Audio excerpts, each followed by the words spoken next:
Инновик 2021 инновацийн үйл ажиллагааг олон нийтэд сурталчлах, шинэлэг санаа, шинэ бүтээгдэхүүн үйлчлэгийг түгээн дэлгэрүүлэх, төөрөх хувийн хөгжлийн түншлэл, хамтын ажиллагааг өргөжүүлэх зорилготой Монголын инновацийн 7 хоног 5 дугаар сарын 17-ноос 23-ны өдрүүдэд зохион байгуулагдана.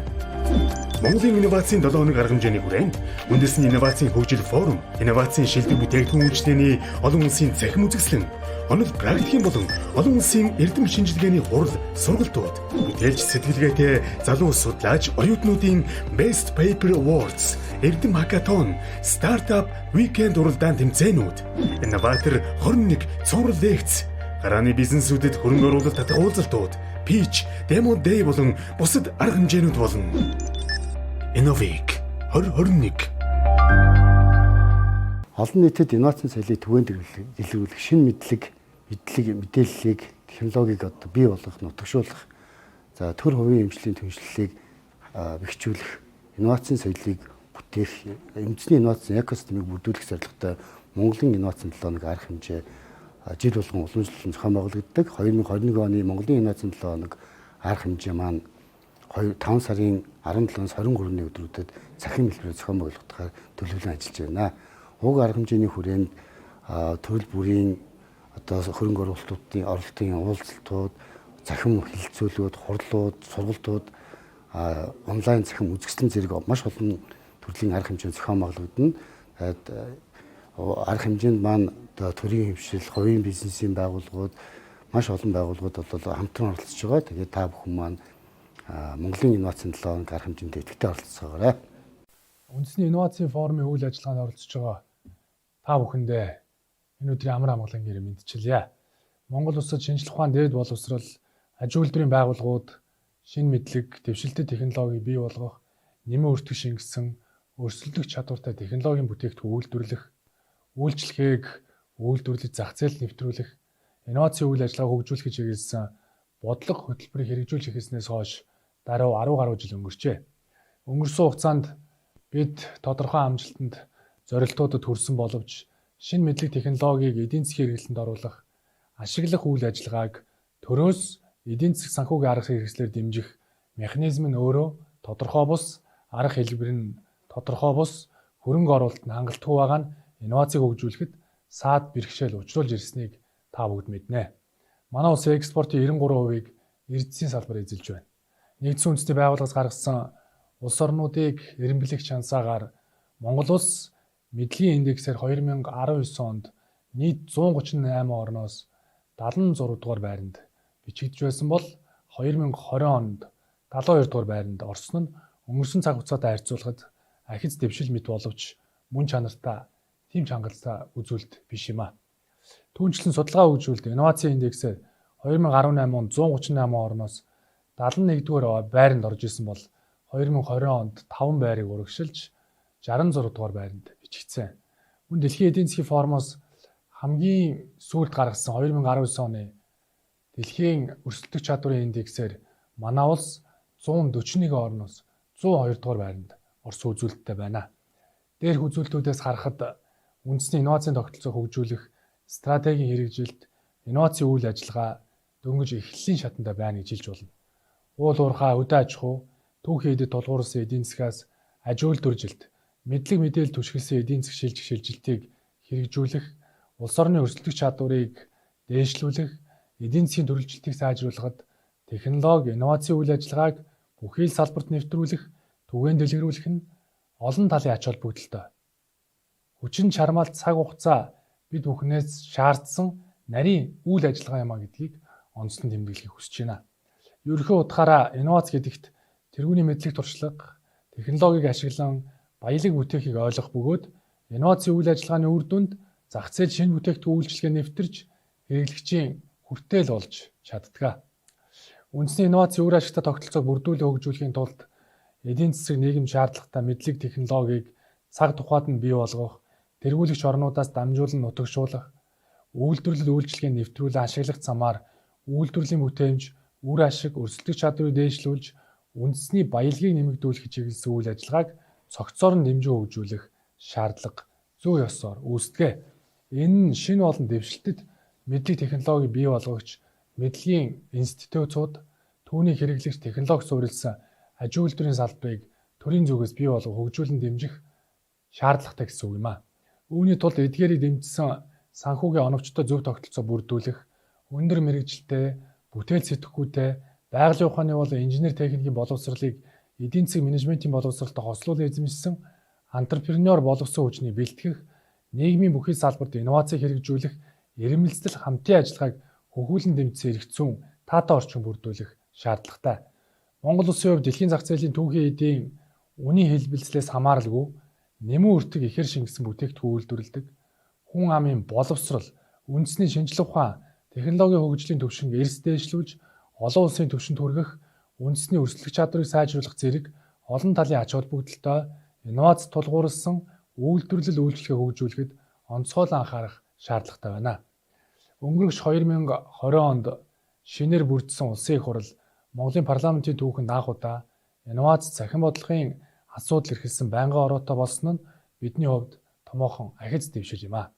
Төрийн хууль тогтоох дэд байгууллагын төвшөнд инновац цахим бодлогын асуудлыг авч үзэж, цаашид энэ салбарын хууль эрх зүйн орчин, төрөөс авч хэрэгжүүлэх арга хэмжээний бодлого, дэд бүтэц, үндэсний инновацийн тогтолцоо, үндэсний инновацийн эко орчныг бий болгоход томоохон ахиц дэвшил болох нь дамжиггүй юм а.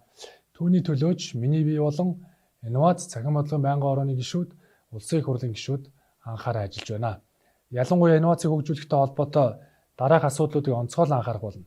Үүнд инновацийн бүх талаар дэмжих, бие даасан санхүүжилтийн санг бий болгож, инновац, мэдээллийн технологи, өндөр технологийн компаниудад грант олгох, санхүү хөрөнгө оруулалтын хувьд хараад бусаар шударга зарчим дээр өсөж дэвших боломжийг нээх хууль эрх зүйн орчин бий болгох нь нэн тэргүүний шаардлага. Хоёрт, инновацийн санхүүгийн тогтолцоо дэд үтсийг тэргүүний орнуудын жишгээр хөгжүүлэх, улс орны хөгжлийн тэргүүлэх чиглэл, зах зээлийн эрэлтэд нийцсэн инновацийн бүтээгдэхүүний үйлдвэрлэл үйлчлэгийг нэмэгдүүлэх. Гуравт, их сургуулийг сургалтад суурилсан өнөөгийн тогтолцооноос судалгаа, инновацийн их сургууль болгон хөгжүүлэх стратегийг боловсруулж хэрэгжүүлэх. Үүний тулд ихтэй сургуулиудын шинэ мэдлэг бий болгох тэргүүлэх чиглэлүүдийг тодорхойлж, энэ чиглэлийн судалгаа хийх дэд үтц, тоног төхөөрөмж, санхүүжилтийг иж бүрнээр нь бүрдүүлэхэд хөрөнгө оруулалт хийх явдал юм а.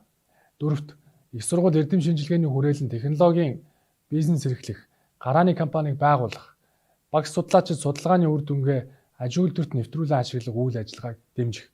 Тавд, технологи дамжуулах дэд үтцүүдийг патент, оюуны өмчийн эрхийн хамгаалалт, оюуны өмчийг эдийн засгийн хэрэглэлд оруулах гэсэн үндсэн шиг үүрэгтэйгээр хувийн хвшиг төлөвшлөө хөгжүүлэх. 6-ад, бизнес эрхлэгчдийн инновацийн талаарх мэдлэг боловсролыг дээшлүүлэх чиглэлээр зөвлөх үйлчилгээ үзүүлдэг, сургалт судалгаа явуулдаг төрийн бус байгууллага, олон нийтийн байгууллагуудыг бүх талаар дэмжих. 7-д, олон нийтийн мэдээллийн хэрэгслээр шинжилгээ ухааны ололт, шинэ нээл технологи, инновацийг сурчлах, инновацийн соёлыг түгээн дэлгэрүүлэх үйл ажиллагааг тасардгүй зохион байгуулах. 8-д, хүүхэд залуучуудад багаас нь инженер техникийн боловсролыг олгох, сэтгэлгээг нь төлөвшүүлэх, инноватор байх хүсэл эрмэлзлийг нь хөгжүүлэх, технологийн боловсрол олгох сургалтын цагийг нэмэгдүүлэх. 9-д, миний зүгээс хууль санаачлах бүрийн эрхийнхээ хүрээнд технологийн салбарын гарааны компаниудыг татвараас хөнгөлөх, чөлөөлөх, мэдээллийн технологийн компаниудын эдийн засгийн чөлөө төсвийг цогцлон бий болгох хуулийн төслийг улсын их хурлын гишүүн Цогтбаатартай хамтран боловсруулж байна. Улсын их хурлын инновац цахим бодлогын байнгын орооноос манлайлан холбогдох эрх зүйн баримт бичгүүд улсын их хурлаар батлагдсан гарснаар шинэ мэдлэг технологи бий болгох, үйлдвэрлэл үйлчлэгээ нэвтрүүлэн ашиглах замаар нийгмийн баялаг бүтээх үйл ажиллагааг үр ашигтай зохион байгуулах, зохицуулах, эрх зүйн орчин боловсронгуй болгож, улсын эдийн засаг, шинжилгээ ухаан, аж үйлдвэрийн салбарт дараах эерэг үр дүн гарна гэж үзэж байна. Үйлдвэрлэл үйлчлэгийн дэвшилтэд технологийн нэвтрүүлэн ашиглах замаар эдийн засгийн инновацийн чиг баримжаатай хөгжүүлэх нөхцөл бүрдэнэ. Шинжилгээ ухааны технологи аж үйлдвэрийн салбарыг харилцаа уялдаатай нэгдсэн бодлоготойгоор хөгжүүлэх эрх зүйн орчин мөн бүрдэнэ. Мэдлэг шингэсэн шинэ бүтээгдэхүүн, үйлчилгээ зах зээлд олноороо нэвтэрж, эдийн засгийн төрөлжин хөгжих нөхцөл бүрдэж, манай улсын эдийн засгийн бүтэц төрөлжих эхлэл тавигдана. Монгол улсад мэдлэг технологи инновацид суурилсан эдийн засгийг хөгжүүлэхэд чухал ач холбогдолтой энэхүү үйл ажиллагааг зохион байгуулагчдад миний бие гүн талархал илэрхийлэхийн албамд энд хорон цугларсан инженер зохион бүтээгчид, эрдэмтэн судлаачид, төр бизнес санхүүгийн салбарыг төлөөлсөн та бүхэнд жил бүр уламжил болгон зохион байгуулагддаг инноваци форумынхаа үйл ажиллагаанд идэвх санаачлагтаа оролцож, инновацийн түншлэлээ улам өргөжүүлж, инновацийн үйл ажиллагаанд оролцогч бүх талуудад харилцаа ашигтай хамтын ажиллагааг улам өргөжүүлэн хөгжүүлэхийг шин сэтгэлээсээ хүсэж байна. Хамтдаа эх орныхоо хөгжлийн төлөө урагшилцгаая. За эрхэм үндэт эрдэмтэн судлаачид, бизнес эрхлэгчид, төлөөлөгчдөө энэ удаагийн зохион байгуулагдж байгаа Монголын инновацийн 7 хоног арга хэмжээ үндэсний инновацийн хөгжил форумд оролцож байгаа нийт оролцогч нартай болон шинжлэх ухаан инновац технологийн салбарын үе үеийн эрдэмтэн судлаачид, бизнес эрхлэгчид, шинийг эрэлхийлэгч тавханд боловсрол шинжлэх ухааны яамны нэрийн өмнөөс болон хувьяасаа чин сэтгэлийн мэдлэгээ дэвшүүлье. За энэ удаагийн зохион байгуулж байгаа энэхүү форум нь бол 7 дахь жилдээ зохион байгуулагдаж байгаа ийм форум байгаа. Тэгээ улс орны өрсөлдөх чадварыг дээшлүүлэх, мэдлэгийн эдийн засгийг бий болгоход бол Монголын үндэсний инновацийн тогтолцоо, шинжлэх ухааныхаа тогтолцоог бид нэр хөгжүүлж энэ чадваруудаас бий болох ёстой. Тэгэхээр өнгөрсөн 30 жилийн хугацаанд зах зээлийн харилцаанд орсноос хойш манай улс бол илүү үйлдвэрлэгч гэхээсээ бол нийлүүлэгч, түүхийн эдийн нийлүүлэгч орон болж хувирсан. Өнөөдөр экспортод гарч байгаа нийт 90 гаруй бүтээгдэхүүн 90 гаруй хувь бол дандаа түүхийн эд хэлбэрээр гарч байна. Нүүс уул уурхайн түүхийн эдийн бүтээгдэхүүнүүд, за мал аж ахуйн бүтээгдэхүүнүүд гэх мэтлэнгээр.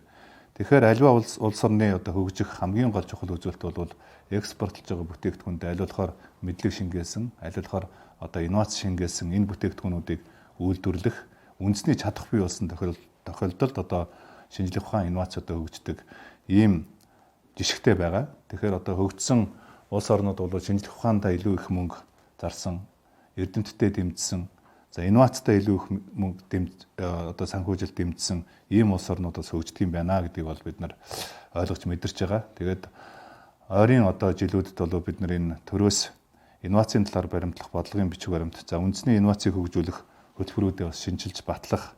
За инновацийн үйл ажиллагаанд аль чиглэлүүдэд бид нар тэргүүлэх чиглэл болох вэ гэдгийг тогтоох.